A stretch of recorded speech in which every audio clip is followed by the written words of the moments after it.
A small-town American mayor just admitted she operated as a secret agent for the Chinese Communist Party. Yeah, I mean, you read a headline like that and you immediately assume it's the plot of some geopolitical thriller, right? Yeah. But we are looking at very real Department of Justice files today. Right, and it is happening, right in our own backyards. We are diving straight into the shocking breaking news out of our Arcadia, California. So Eileen Wang, the former mayor of this quiet, really affluent suburb, just stepped down. Right. She agreed to plead guilty to acting as an illegal foreign agent for the People's Republic of China, and she now faces up to 10 years in federal prison. The mechanics of the whole operation are what make this so staggering, honestly. Wang and her ex-fiancé, a political strategist named Mike Sun, who is, by the way, currently serving a 48-month prison sentence for similar crimes, they ran a local news website. Okay. Yeah, it's called U.S. News Center. And on the surface, I mean, it billed itself as a completely harmless community news resource for the Chinese-American diaspora in Southern California. But federal prosecutors found the smoking gun here. He really did. Chinese intelligence officials literally sent Wang pre-written articles. We are talking about essays explicitly denying the forced labor and genocide of Uyghurs, which is, a heavily persecuted ethnic minority in the Xinjiang region. And she didn't just publish them. No, she posted these propaganda articles instantly. Oh.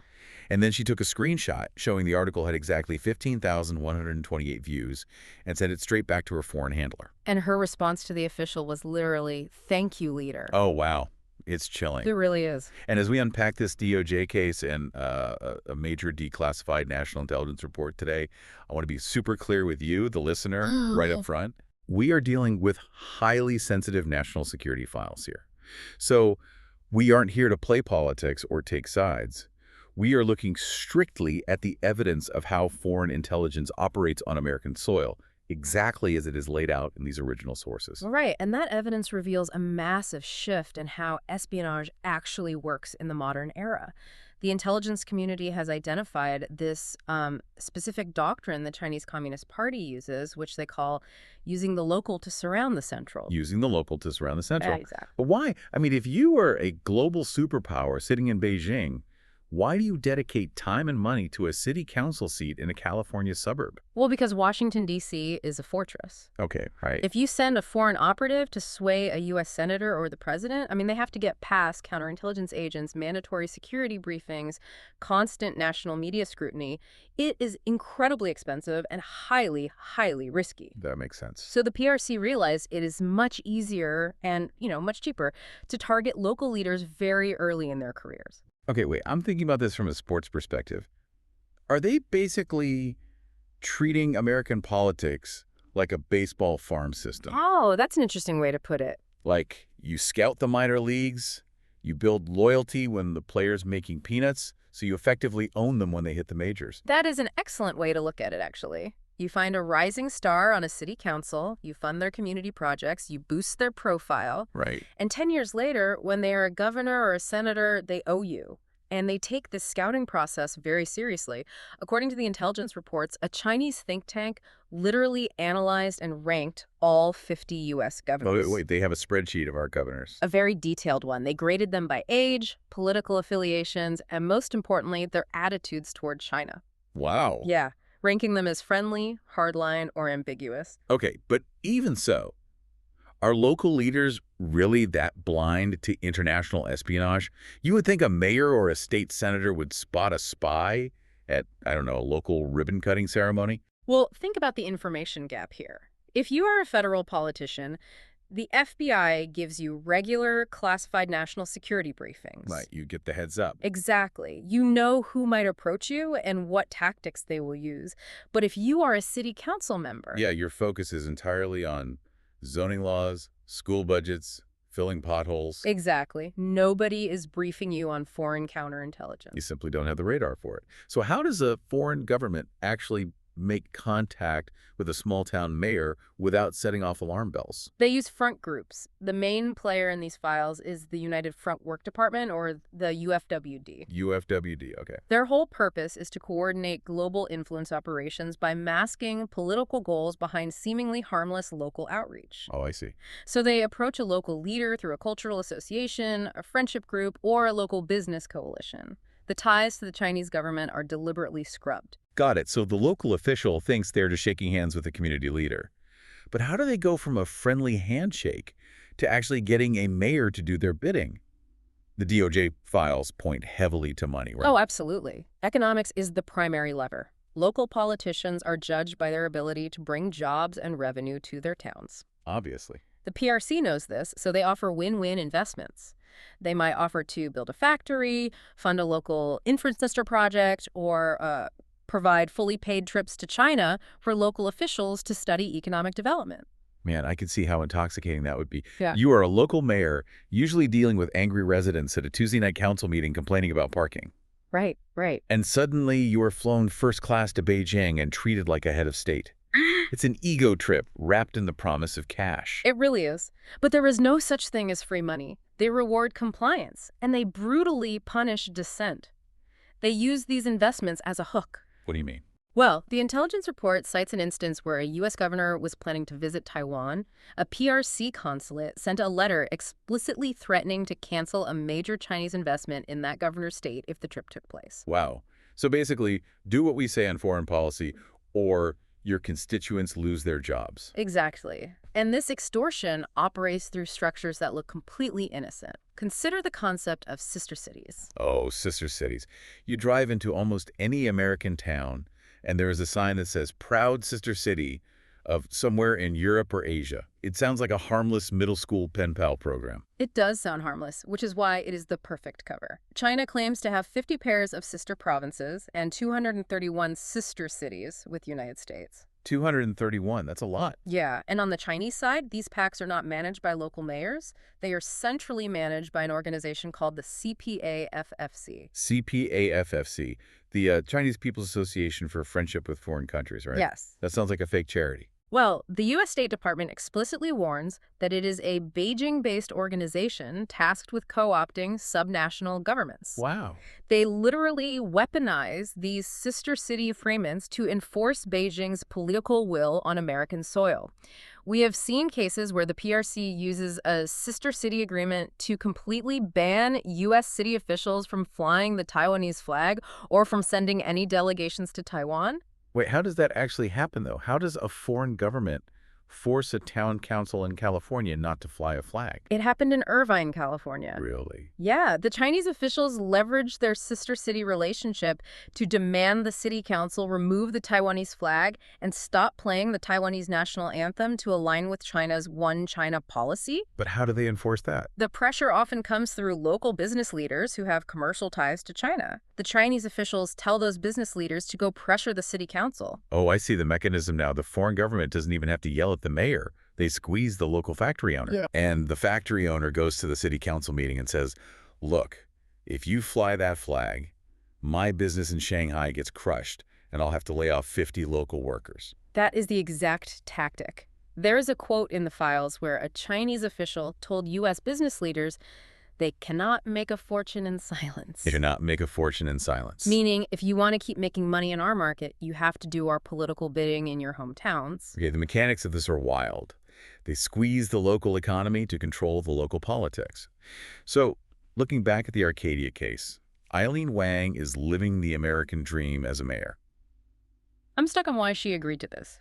Why risk federal prison to post propaganda? The files suggest it is a slow trap of access, ego, and, deep community ties being exploited over time. But to really understand the Arcadia operation, we have to look closely at the accomplice, Mike's son. Right, the ex-fiancé. Yeah, he was the operational muscle. Because while Wang was the public face, Sun was actively running surveillance on local diaspora groups in Southern California, right? He was. The files reveal he was monitoring Taiwanese, Tibetan, and Falun Gong protesters. And for you listening, Falun Gong is a spiritual movement heavily persecuted by the CCP. Right. These are groups who fled to America to find freedom, and Sun is watching them in their own neighborhoods. But why does Beijing care about a small protest in a California suburb? Because the CCP views these diaspora groups as a direct threat to their domestic stability. If dissidents can organize freely in California, they can send resources or information back to China. Ah, I get it. So during a visit by Taiwan's president to Southern California, Sun was sending real-time updates and photographs straight to PRC officials. He was acting as a field asset for a foreign intelligence service. Exactly. And meanwhile, they are running this U.S. News Center website, which, going back to the Edgar articles Wang posted, functions as the propaganda arm of the operation. They recognize that local news is deeply trusted by the community. By establishing a local news site, they bypass the skepticism people naturally have towards state-sponsored media. It is a digital Trojan horse. You think you are reading about local school board meetings or community events, but you are getting a direct, unfiltered pipeline for a foreign government's propaganda. And the access they had is staggering. It really is. The files show Wang messaged a high-level PRC operative, a guy who attends military parades with President Xi Jinping, and asked him to post her content. She wrote, "This is what the Ministry of Foreign Affairs wants to send." It shows a complete disregard for the Foreign Agents Registration Act, or FARA. FARA is the law that says if you're working for a foreign government, you have to tell the U.S. government, right? Yes, it doesn't mean you cannot work for them, but you must register so the public knows who is pulling your strings. Transparency, basically. Exactly. By ignoring FARA, Wang and Son operated in the shadows. They ran a local political campaign, they got Wang elected to the city council, and eventually she became the mayor, all while secretly taking orders from Beijing. So the voters in Arcadia had absolutely no idea who they were voting for. They thought they were electing a local educator and business leader. They were actually electing a proxy for a foreign government. It threatens the integrity of democratic elections from the bottom up, and they can successfully do this in Arcadia. They can do it anywhere. Okay, the Arcadia case shows this system works for Beijing. But if you're like a city manager in Ohio listening to this, and a foreign group offers you a shiny new community center, Right. how are you supposed to know the difference between a good investment and the CCP front? How do U.S. cities actually defend their sovereignty? Well, the intelligence community laid out a specific defense playbook, and it starts with a massive mindset shift. Local leaders have to exercise extreme vigilance and conduct rigorous due diligence. Because there's no free lunch. Exactly. You have to ask who is actually funding the partnership.